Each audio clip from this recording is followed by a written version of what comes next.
Streaming services are popular now, did you know that? Have you heard the news? They are all over the place now, and new ones are popping up left and right, both sides. They're a part of our everyday life now, and they've become incredibly, well, normal. But just a couple of years ago, we were all buying DVDs and Blu-rays or recording shows on our DVRs. A lot of you probably remember taping stuff on VHS, really good times, frickin' living that analog life, 90s style. Streaming services swooped in and changed all of that, and it's easy to forget how recent these things are. And because they're new, they're still being developed and worked on. Companies like Netflix roll new features out for test runs, and if people respond favorably, then, you know, they add that feature in. Like the Are You Still Watching screen that pops up after a couple of episodes? That wasn't there the moment they launched their streaming service. They probably realized that a lot of people were watching Netflix as they were falling asleep, and then they'd wake up and be like 5 seasons deep on a show and have no idea at which point they had fallen asleep. Streaming services are always trying to test and innovate and improve stuff to make the user experience better, and also to make themselves more money and save money by not using useless bandwidth, but whatever. I'm sure that their main public-facing reason is improve user experience. Sometimes these tests and changes are great, but recently it was announced that they'd be testing a feature that got some filmmakers and Hollywood people really mad. They started testing a feature that would let users control playback speed on the stuff they're watching. So, say you're in a rush or you just want to binge watch something a little faster, you can play something at 1.25 speed or 1.5 speed, and that'll let you,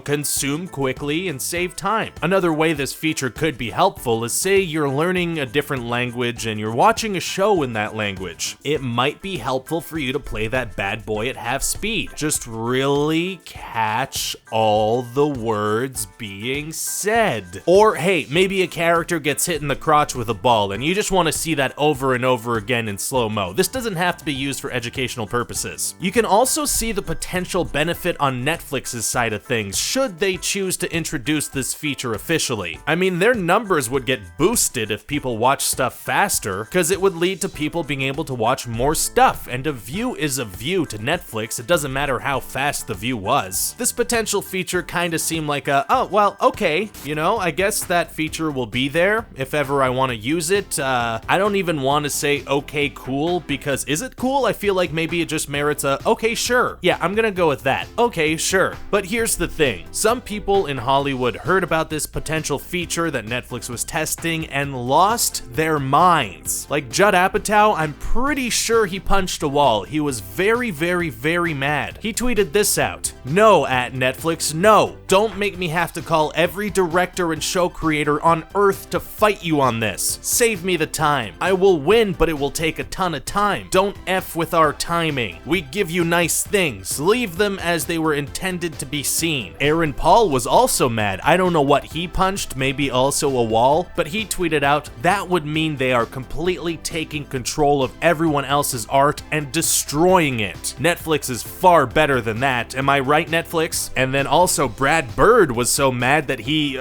drop-kicked a fire hydrant. He tweeted this out. Whelp, another spectacularly bad idea, and another cut to the already bleeding out cinema experience. Why support and finance filmmakers' visions on one hand and then work to destroy the presentation of those films on the other? So yeah, a lot of anger. Those are some of the arguments coming from some of the people who create the content that goes up on Netflix. And to be honest, I do understand the frustration. I totally get what the filmmakers are saying. I mean, they pour their hearts and souls and years of their lives into these things. They have very deliberate pacing and timing. Everything is meticulously put together, and to alter this, I could see how that could be considered blasphemous. I could see how that would piss somebody off. There are ideal ways to watch movies and TV, and in terms of respect for the art, the way to do that is the way that the filmmakers intended. That usually means on the biggest screen you could find in the perfect aspect ratio with the lights out and a very good sound system, and obviously at the the correct speed. It should be basically a movie theater or as close to a movie theater as you can recreate. In a perfect world, that's how we'd watch all this stuff. But that's not the world we live in, especially not with streaming sites and smartphones and tablets and smart fridges that have touch screens for no particular reason. If your movie or your show is playing on a streaming site, some people are going to watch it in a setting that you do not consider ideal. That's part of the selling point of streaming sites. Watch this stuff wherever, whenever. Yo, you stuck inside a barrel for some reason? Well, pull out your phone and watch Tall Girl till the firefighters show up. Also, hey, how'd you get inside that barrel? That's insane. So yeah, some people are gonna watch your stuff on their couch while a toddler yells in their ear. And even if they do go see the movie in a movie theater, there's a chance there's gonna be a dude who's on his cell phone the whole movie sitting right in front of them, just scrolling through Twitter and farting during the whole thing. That's not how you wanted people to watch your movie. I'm 95% sure of it. Also, this is already a feature on YouTube. Although I get the feeling that filmmakers weren't really aware of this. They definitely seem to be now, because this Netflix test brought the fact that this playback thing was a thing to their attention. But you can rent a Judd Apatow movie on YouTube right now, and using YouTube's own player feature, run that bad boy at 1.5 speed. And also, if you don't rent it on YouTube, there are a ton of browser extensions that let you do this right now. People are doing this on their own, and Netflix says that it's a feature that people have been requesting for a long time. But going back to the filmmaker's perspective, I can definitely understand the concern that a company like Netflix would introduce something like this, because they're the model of streaming services that all these other big companies are clearly modeling themselves after. And if they do it, well then everybody else is gonna do it too, and then it's just gonna be a mainstream thing to do. Netflix responded to the backlash by saying, okay, whoa, this is just a test first of all, don't be mad at us, and more importantly, please don't stop making content for us. They also explained that this speed control thing was never gonna be for larger screens like TVs, because they say they're sensitive to creator concerns. This feature would only be available for mobile devices where, you know, like I said, people aren't watching stuff in its ideal form anyway. So listen, personally, I think there are valid points on both sides of this argument, but this whole thing is also indicative of an interesting shift that's going on in Hollywood. Netflix has been revolutionary, there's no question about that. But we're about to enter a media landscape where they're far from being the only big player in the streaming game. In fact, I made a whole video about this. You can look it up. It's called Hey Netflix, You Feeling Okay? And just search that into YouTube if you want a deeper dive on this. Feel free to play it at 1.25 speed, I don't mind. But what's really interesting is that a couple of years ago, if a filmmaker didn't like the way that Netflix was doing something, it was kind of like, well, that's the way it's done. Do you want your stuff on Netflix or not? But now, if Judd Apatow gets so angry that he decides he doesn't want his stuff on Netflix, he has a lot of other places to go and make stuff, and his fan base will probably follow him. Some power is shifting back into the hands of media creators, and I think this is probably something that Netflix is going to have to take more into consideration moving forward. This little celebrity attack posse that piled up on Netflix on Twitter after news broke of these playback tests, it was a bad PR hit at a time when Netflix needed some wins. They're gonna want to keep creators happy, so they agree to sign on to work with them rather than taking their projects over to HBO or Apple or Hulu or Vudu or Sling or Clapper or Amazon or Disney or anywhere else. Man, there are a lot of streaming services, guys. Clapper's not even a real one. I just made that up, but I feel like a lot of you probably weren't sure about that, and that kind of illustrates my point. Streaming services are in this weird position now where they want to be the ones to innovate, but they don't want to be the ones to make people angry with those innovations. And also, of course, they want to get as much money as they possibly can from people. Netflix is apparently also testing a feature that could just drop you directly into a TV episode when you launch the service. Just a random episode from a show you like, if your recent behavior indicates that that's something you'd be into. I feel like that's something that would make show creators angry too. Like, no, don't make people watch them out of order. That's not how we want you to watch it. Another big hot button topic for streaming services is gonna be where they land on commercials. Nobody wants to watch commercials, except around the Super Bowl time when suddenly everyone does, but whatever. The thing about commercials though is that they're usually what keep the lights on. One of the main draws of Netflix has always been that you pay a monthly fee and then you just get access to their content. Your episodes of Stranger Things aren't interrupted 5 times by Ronald McDonald yelling at you to buy a filet-o-fish. It's just pure uninterrupted Stranger Things, which is great as a viewer, but adding commercials would help Netflix make a lot more money and maybe one day stop being billions of dollars in debt. But would viewers and creators be okay with that? That's definitely a tricky one, and I'm sure something they've had a lot of meetings about at Netflix. Hulu gives users access to a lot of content, and Hulu has ads, but then users have the option to pay extra for the ad-free experience. People seem to be pretty okay with that. All these streaming services are gonna need to toe this line between making their viewers happy, making their creators happy, and their bottom line, which is making themselves happy with big piles of money. It's gonna be really interesting to see how this all plays out and the kinds of decisions these streaming services are gonna make. Thanks for watching that video, guys. I hope you liked it. What do you think of Netflix's possible playback speed feature? Would you still watch Netflix if they decided to include commercials? Let me know your thoughts in the comment section. Don't forget to hit the like button and subscribe to the channel if you haven't already, and as always, check back soon for a new video.